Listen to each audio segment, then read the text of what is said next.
Good morning. How's everybody doing this morning? Very good. My name is Jeremy Gray, and I'm going to speak to you today about something called the keys to success.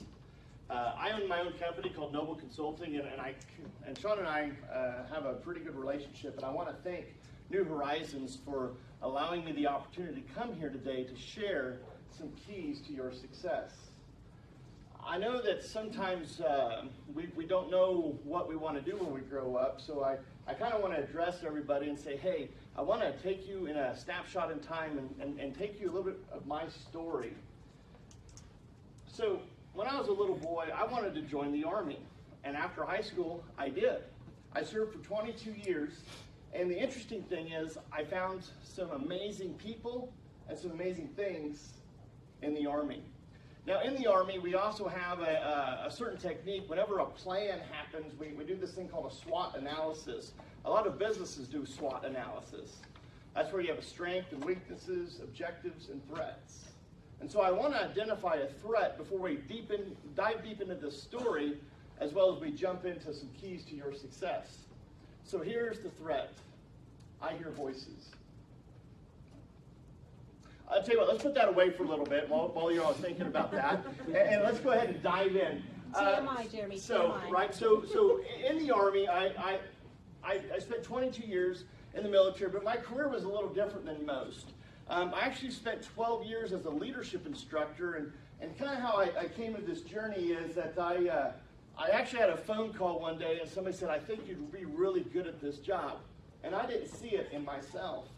So I said, okay, I don't think so, and then I got the job. It's kind of how it works, right? And so I started developing as an instructor, and I noticed that I love to pour into people. I love to provide value. So Mark Twain has this quote. Mark Twain says, the two most important days in a person's life are the day they are born and the day they find out why. And as soon as you find your why, it's like breathing air for the first time. It's that crisp, clean air that really resonates in your soul. So I could not believe that I was able to find my why working for the military.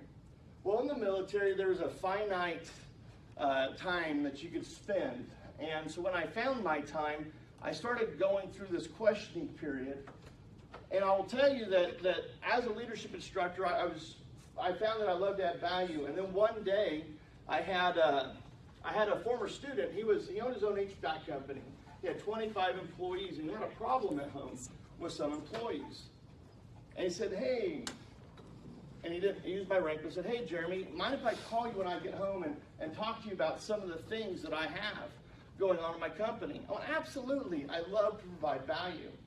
So he called me up, and we worked for a little while, about 2 months. We created a strategic plan for him that he could create actionable steps. And then at the end of the 2 months, he said, mind if I give your name around? I was like, sure, I would love that. So after the 5th person that called me, he says, how much do I owe you? I'm like, I do this because I love it. It's my why. And then I had this light bulb come on.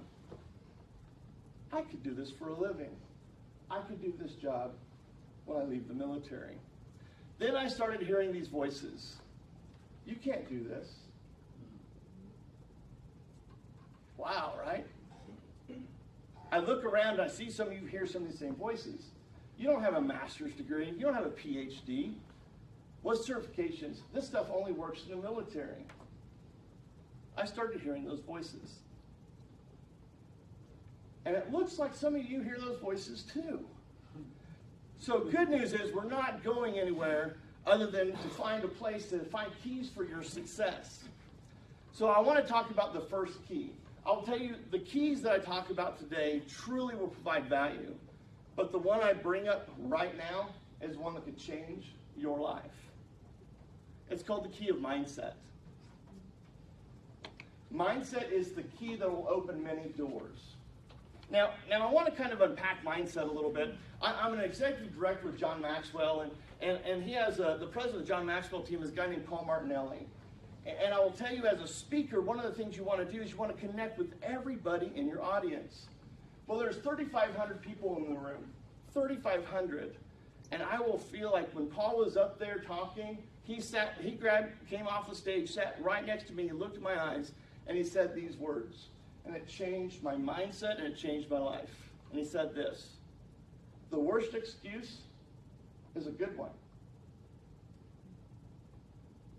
The worst excuse is a good one. Now, I will tell you, I'd love to have coffee. I would love to talk to each individually about my story. If you'd ever love to hear kind of my excuses, I'd love to share them with you and let you know that you have to hold your image. You have to have the right mindset. So with that being said, we need to talk about the key of mindset. How do you hold this key?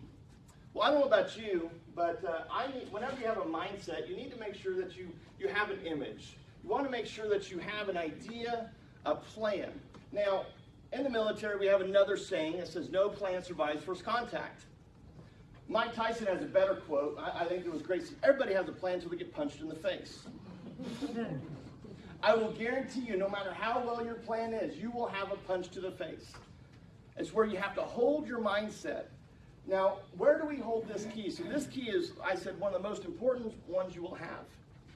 Now, our key ring is where we hold our keys. And so the second key to your success is having a strong key ring. So what does that look like? That is a circle of friends. That is a small network that will help you hold your image. And some of you might be questioning that today. Says, what do you mean a small circle? A small circle of friends. People that will hold you accountable. Not just cheerleaders. Please understand, cheerleaders are vitally important. Having people that might have already gone down your path in a similar way are vitally important. But you want to have people that, maybe a coach, maybe somebody that's been there, some friends, some mentors, some family that says, you can't do that. Use those things as motivation. Have your key ring hold your keys. Now, one of my last assignments in the military, and obviously I love sharing about my story in the military, I was in charge of a training area. We had, where we'd bring in units, large units that come and they would train, with Army shooting ranges and flying, and they would have barracks. And so either myself or traditionally one of my staff would go and they would assign keys to the barracks and the training areas so people would go out and do their thing, and while my staff made sure that they were, good to go. Now, what's interesting about that is one time, I'll never forget, I was helping them go through their barracks, and they had 50 keys on the key ring, and the key ring dropped, and all 50 keys scattered. I will tell you, that was a shining moment when I talked about having a strong key ring, because if you lose your keys, it's kind of hard to know which ones you lost. And I learned that when they had to buy those keys, it was very expensive. So I want to talk about keys to success. So now the third step in this is you want to make sure that you have as many keys as possible. You want to gather and gain as many keys as possible. Education is one key. Absolutely. If you have a bachelor's degree, very good. A master's, very good. There's one key that will open doors. Now, New Horizons offers many keys. PMP certification, IT certifications, things like that, I believe. That is another way to gain advantage. The more keys you have on your key ring, the more opportunity you'll have to open doors. And you'll be surprised on which door you walk through, because sometimes, like when I said, hey, you want to be an instructor? I said, no, that's not what I want to do with my career. I want to do this.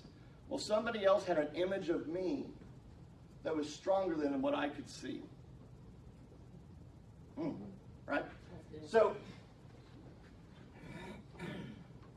you want to get as many keys as possible. Now, when you're first starting out, anybody else remember the Toys R Us? I wanted to grow up and be a Toys R Us kid. Now, I'll tell you, it's kind of interesting. Toys R Us is kind of gone, and as a coach and as a teacher, trainer, speaker, I always tell people this particular area is like, what do you want to do? What do you want to see? What challenges do you want to solve? And I love it when somebody says, hey, I want to be a Toys R Us kid. I'm like, me too, sister. Me too, brother. But sometimes being a Toys R Us kid is a lot different than what we look like. So like I said earlier, everybody has a plan. But when we have this plan, sometimes it shapes and molds and forms, and the end product, you truly find your why. So as you're going through life and gathering as many keys as possible, one of the things I truly believe in is sharing. There's this generosity principle that I think will serve you well.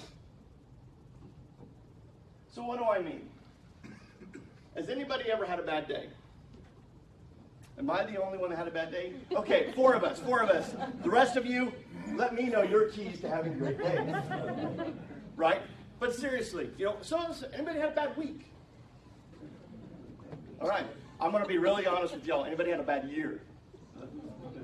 Just everybody. Wow. So I'm glad I'm connecting with the audience, because I'll tell you as a speaker, if you're not connecting with your audience, whoops, maybe I should go do something else. But in all seriousness, right? We've all had bad days. We need people to help us hold that image. A guy named Henry Ford said this. He said, if you believe you can, you're right. If you believe you can't, you're right. So you want to gather as many keys as possible, but you also want to evaluate those keys. Because anybody like me and hold on to keys that you shouldn't hold on to? Yes. Man, I tell you what, apparently y'all did a questionnaire, so I'm connecting with the right audience today. So that's great. So like old house keys, old car keys, sometimes you're like, where did that key come from? So the key I wanted to show you all today is another Army key. It's the last key I'm going to talk about. This is a Huckabee key. And if anybody's been in the military knows that there was one key that started all the engines and unlocked all the doors. And that's the reason why we had padlocks to the steering wheels, because we didn't want somebody else. There's only one thief in the military. Everybody else is just trying to get their stuff back. All right, that joke didn't go very well. But obviously I'm not supposed to be a comedian, right? I'm a better speaker than I am a comedian. But seriously, they got rid of this like 2002 was the last time I remember Huckabee being around, 1008, 1009. I'm not sure what year it is, but I think it's 2019. That was only 17 years ago. So sometimes we have to share our keys, go down to the hardware store, give somebody their key. Or better yet, sometimes you have to get rid of your key. Because if you have keys that you can no longer use, that are filling your key ring, that you need new doors access to, it kind of doesn't serve you well to hold on to those old keys from 25 years ago. And the best value I have learned is to share. Find somebody that might be where you were 10 or 15 or 25 years ago. I'm amazed on how many people came in my life that said, hey, Jeremy, I was there 4 years ago, 3 years ago, 2 years ago. They have poured into me. I would serve them poorly if I didn't do the same. So I know I've been talking just for a couple minutes, and I want to share one of my favorite stories. I always tell people they give me 30 minutes to talk, and John Maxwell, who is a mentor of mine, said this. He said his most popular speech he ever gave was like 6 words. He said, people have been talking for so long, and anybody knows me knows I like to talk. I have a high I personality. I'm a DISC consultant as well. Very, very high I. And so I love to engage with people. And he said, leadership is influence, nothing more and nothing less. And he sat down. 30,000 people clapped. And he said that was 35 years ago. And the one speech people talked to him about was that one, which was like 7 words or less. So I am not John Maxwell. He is too great for me to aspire to, at least right now. But I want to share a story. Anybody know who Andrew Carnegie is? Andrew Carnegie is one of my heroes. And so Andrew Carnegie in the early 1900s was a Scottish immigrant, and he worked a lot of jobs until he got into the steel manufacturing world. And as a steel manufacturer, became fairly successful. And in that time, 43 people working for him became millionaires. If you kind of let you know what that money would be today, that'd be $20 million per person for those people. So kind of give you an idea. And so a newspaper reporter said, hey, what a great guy to interview. So he went and talked to Andrew and said, hey, Andrew, how did you get 43 millionaires to work for you? And I could just see the Scottish Andrew kind of with a smirk on his face saying, they weren't millionaires when they came work for me. And I could just imagine that reporter taking a few moments and saying, well, how did they become millionaires working for you? What a great question. And I could just see Andrew with a smirk and a smile says, let me tell you. Men are much like gold. When you go into the mine, you must remove tons and tons and tons of dirt to find a couple ounces of gold. But nobody goes into the mine looking for dirt. They go in looking for gold. So for your keys to success, mindset, what you believe you will accomplish. Everybody says that is so simple, yet it's so profound. Once you make that decision, you will get punched in the face. I guarantee it. But it's your key ring that will hold that image together. And then you need to start evaluating and gathering keys as much as possible. You need to gain those keys to open as many doors, because what you think today is what you want to do in 5 or 10 years might not look like the same. But the doors you go through today might open up other doors for you in the future. And those doors might be the ones that you truly find your why. And once you spend some time spending in the why, and you've had some keys, and you've got to maybe a level of success, and I will tell you, it doesn't matter your level of success, there's always a level of uncertainty, is to provide value for others. Because the one guarantee I make is that if you invest in yourself, you'll have a guaranteed ROI. The one that's not a guarantee, but the one I implore others, is if you invest in others and be generous, you'll be amazed the doors that open for you. My name is Jeremy Gray. I appreciate your time. I just spent a few minutes talking about a subject I'm passionate about. Love to have coffee. Have a great day. Thank you.